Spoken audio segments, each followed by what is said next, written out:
ara karong buntaga nakapalit yung kog makaroni no. Naghatid pala ako ng anak ko sa eskwelahan nila.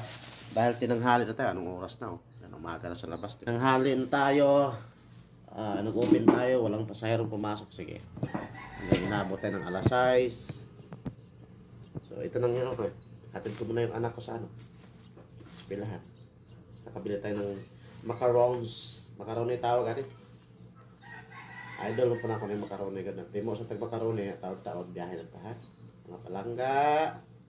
Kaya murag ka ulan ang langit. Good morning. May buntag ka na ito tanong. Kalamet. Tamis siya.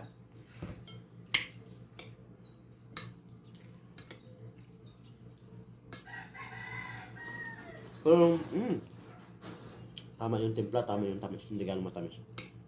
Parang may konting alat siya ng konti.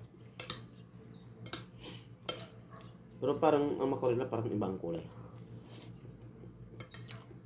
Gusto ko yung puti. Yung nga parang may halong asin siya. Yung tamis na maalat at nito. Balanse lang yung tamis. At yung maalat. Sarap mga palangga. Mama! Bakit tayo dala? Sarap.